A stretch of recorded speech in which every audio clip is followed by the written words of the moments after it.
Hello guys, today నేను గీత సాక్షిగా అనే మూవీ చూశాను and it's one time watchable. Movie plot వచ్చేసరికి మనీషా అనే అమ్మాయి లేడీస్ హాస్టల్లో చనిపోయి ఉంటుంది.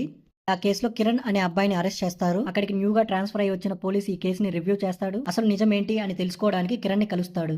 కిరణ్ తన ఫ్లాష్ బ్యాక్ చెప్పడం స్టార్ట్ చేస్తారు అండ్ అందులో తన ఫ్యామిలీ గురించి, ఫ్రెండ్స్ గురించి చెబుతూ తన ఫ్యామిలీ తనకు ఒక మ్యారేజ్ ప్రపోజల్ తెస్తుంది అండ్ ఆ ప్రపోజల్ లో ఉన్న అమ్మాయి, తన లవ్ చేసిన అమ్మాయి సేమ్ పర్సనే ఉంటారు.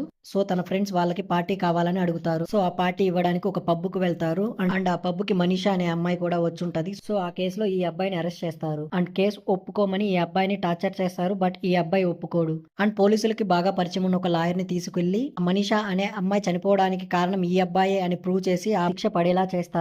ఆ తర్వాత కిరణ్ వాళ్ళ ఫ్యామిలీ ఈ కేసుని రీఓపెన్ చేస్తున్నారు అని తెలుసుకుని ఈ పోలీస్ అండ్ లాయర్ అండ్ వాళ్ళు ఎవరినైతే ప్రొటెక్ట్ చేస్తున్నారో ఆ పొలిటీషియన్ కలిసి హీరో కిరణ్ వాళ్ళ ఫాదర్ ని చంపించేస్తారు. ఆ తర్వాత ఈ కిరణ్ ఎవరినైతే లవ్ చేశాడో ఆ అమ్మాయి లా చదువుతూ ఉంటది అండ్ లాయర్ అవుతది. తరువాత కేసుని రీఓపెన్ చేసి ఆ మర్డర్ కి అండ్ కిరణ్ కి ఏం సంబంధం లేదు అని ప్రూవ్ చేసి అతన్ని ఆ కేసు నుంచి బయటకు తీసుకుని వస్తాది.